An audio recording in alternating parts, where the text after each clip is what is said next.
최신 경제 소식을 빠르고 친절하게 전해드립니다. 스타트 경제, 오늘은 허준영 서강대학교 경제학부 교수와 함께하겠습니다. 어서 오십시오. 네, 어서 오십시오. 자, 영상에서 보고 오셨지만 이복현 금감원장이 좀 대출 관리에 대해서 굉장히 신경을 쓰고 있습니다. 어제 이제 질책을 했는데 하루 만에 은행권이 좀 대출 옥죄기에 나섰다고요? 네, 이제까지 이제 은행들이 한 최근 두 달에 걸쳐서 시중은행 5개 은행 보니까 주담대 금리를 한 20번 정도 넘게 올린 것 같습니다. 네. 그런데 이복현 금감원장이 한 얘기는 일종의 저희가 이제 대출 금리를 올린다는 건 대출에 대한 가격을 올린다는 거지 않습니까? 네. 근데 우리가 얘기했던 거는 뭐 그렇게 대출의 가격을 올리라고 얘기한 적은 없었고 은행들이 대출의 가격을 올려서 조금 손쉽게 대출을 좀 조이려고 하는 것에 대해서는 조금 뭐 약간 경고성 발언을 한 것 같고요. 그래서 이례적인 발언이 나온 것은 수도권 집값과 관련돼서는 개입 필요성을 강하게 느낀다라는 발언도 그렇고 예.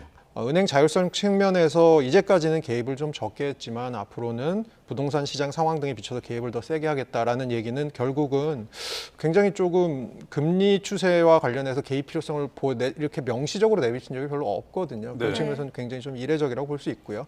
결국은 이복현 금감원장이 명시적으로 얘기한 것은 미리미리 은행들이 포트폴리오를 관리했었어야 했다라는 얘기에 실마리가 있는 것 같습니다. 은행들이 네. 대출을 내주는데 은행들의 포트폴리오 중에 얼마는 가계대출로 내주고 그중에 얼마는 주담대로 내주고 또 얼마는 기업들에게 내주고 이런 것들의 관리를 좀 했었어야 되는데 너무 가계대출에 그동안 조금 치우쳤던 거 아니냐라는 얘기였던 것 같습니다. 그 얘기를 유추해서 해석해보면 앞으로 가계대출의 총량 같은 것들을 좀 관리하겠다라는 얘기로 비춰질 수 있을 것 같습니다. 네. 예. 그럼 당장 이제 앞으로 대출자들 그리고 앞으로 대출을 받으실 분들에게 어떤 변화가 있을지 좀 궁금한데요. 네, 9월 달부터 저희 스트레스 DSR 2단계가 시행이 되고요. 그리고 얼마 전에 금융위에서 나온 발표에 따르면 수도권에 대해서는 가산금리가 이제 붙을 때 조금 더 높은 가산금리를 붙이겠다. 그럼 결국은 이것은 대출의 총량을 좀 줄이겠다라는 얘기인데요. 예. 여기에다가 은행들에게 좀 주문한 것이 은행 자체적으로 조금 DSR을 엄격하게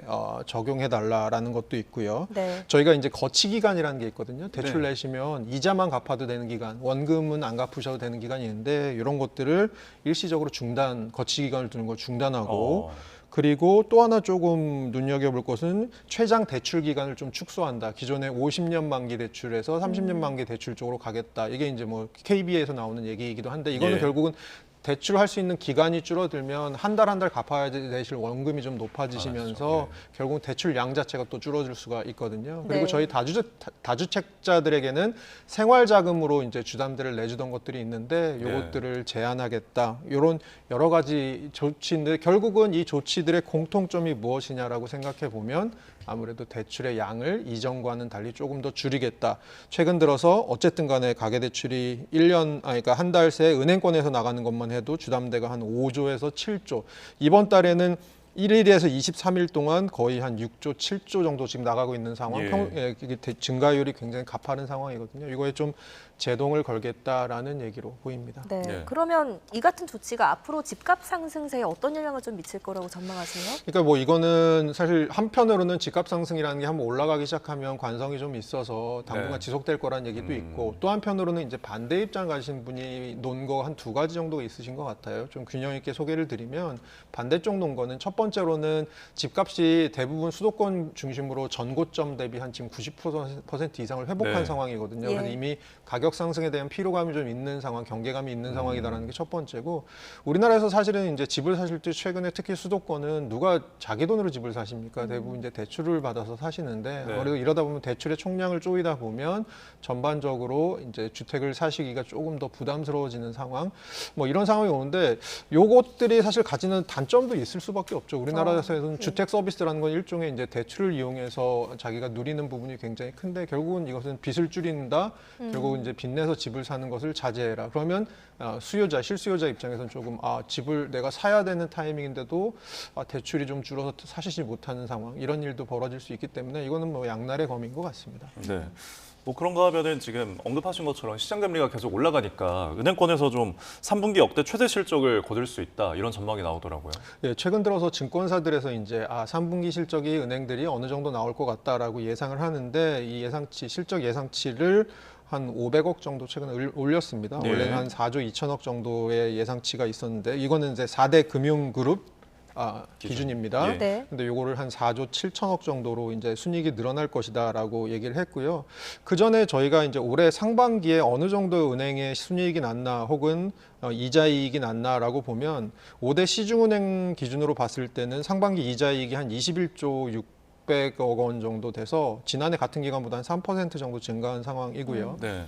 단기 순이익을 바탕으로 보면 총 한 8조 2,500억 정도 돼서 역대 사실 최고 수준입니다. 그러면 은행들의 순이익은 보통 언제 좋아지느냐? 특히 우리나라 은행들은 아주 많은 부분 이자이익을 바탕으로 영업을 하기 때문에 이자이익이 늘어나면 순이익이 늘어나는 경우가 굉장히 많거든요. 네. 최근에 보면 어쨌든 금리가 굉장히 고금리 구간이었고 어쨌든 금리가 고금리 구간이면 아무래도 예대 마진이 좀 벌어지는 경향이 있어서 당연히 순이익이나 이자이익은 좋았을 수밖에 없습니다. 문제는 앞으로인데요. 사실은 제가 아까 초입에 말씀드렸지만 증권사들이 발표하는 3분기 은행의 영업 실적이 좀 좋아질 거라고 예상을 했는데 지금 금리로 보면 금리는 사실 이제 인하기로 들어가잖아요. 네. 그럼 보통 금리 인하기로 들어가면 은행들의 순이익이 조금 줄어드는 경향이 있는데 그럼에도 불구하고 왜 이렇게 순이익이 오히려 상향 조정을 했느냐라고 생각을 해보면 최근 들어서 이미 늘어날 대로 늘어난 가계부채와 함께 여러 가지 최근 들어서 은행들이 아까 말씀드린 대로 한 20번 정도 올린 대출 금리 이런 것들이 전반적으로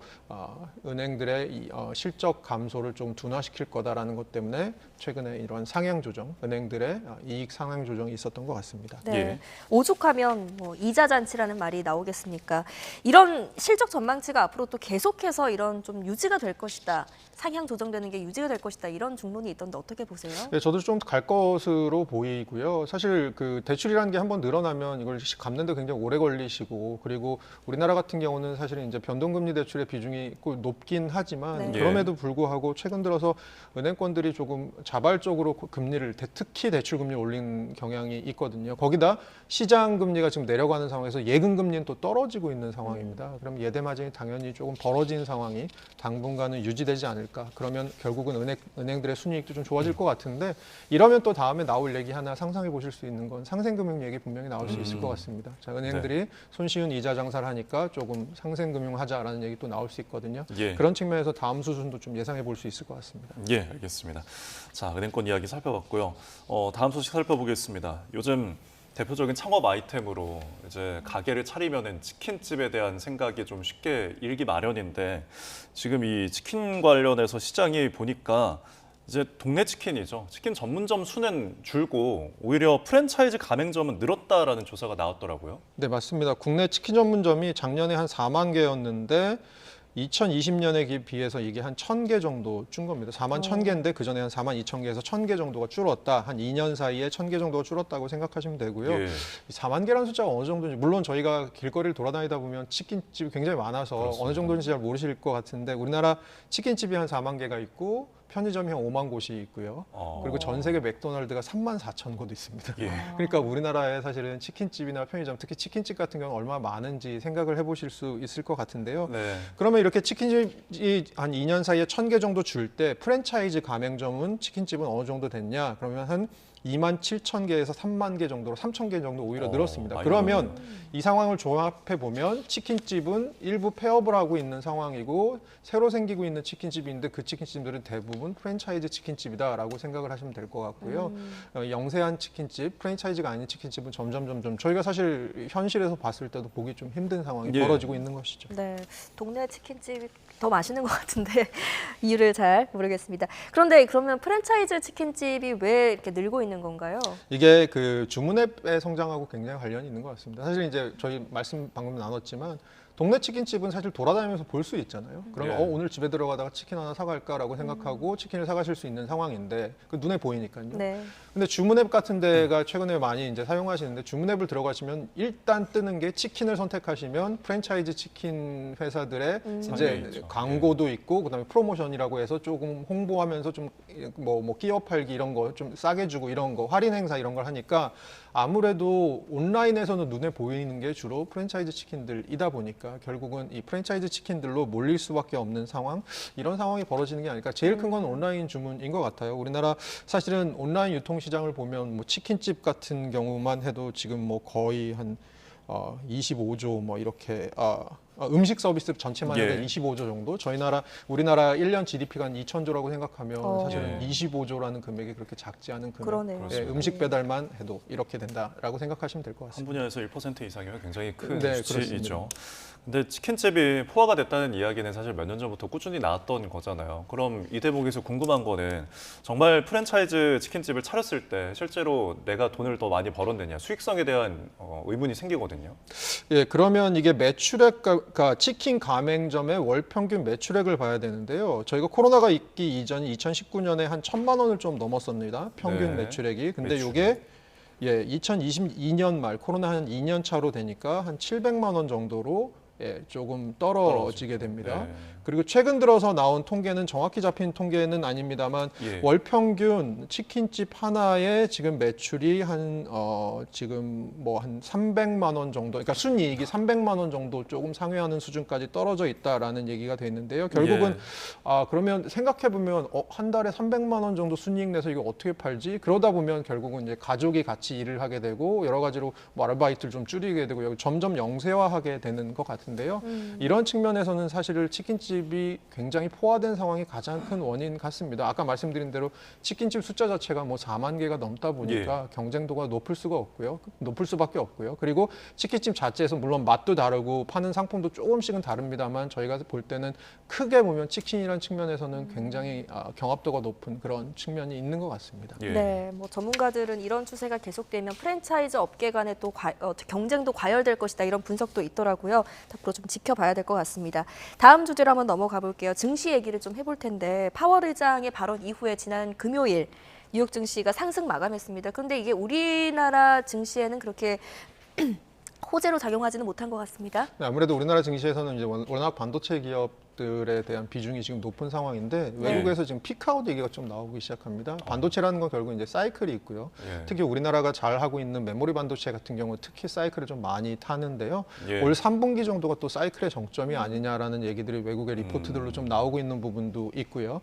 또 하나는 이제 엔비디아와 관련돼서 지금 엔비디아 실적 발표가 조금 예상되고 이제 앞으로 예상되고 예. 있는 상황에서 네. 좀 경계감도 있는 것 같고요. 그리고 마지막으로 생각해 보면 최근 들어서 우리 환율을 좀 보면 네. 환율이 원화가 좀 강세인 것으로 돌아섰지 않습니까? 네. 그런 측면에서는 이제 환차익을 보려고 하는 외국인 투자자들이 최근에 조금 매수세에 많이 나선 부분도 있는 것 같습니다. 아무래도 원화가 좀 비쌀 때 달러로 다시 바꿔야지 환차익이 좀 발생할 수 있으니까요. 그런 측면들에 대해서 이제 이유로 우리나라 지금 코스피나 코스닥이 최근 들어서 약간 빠지는 경향 보이는 것 같습니다. 네.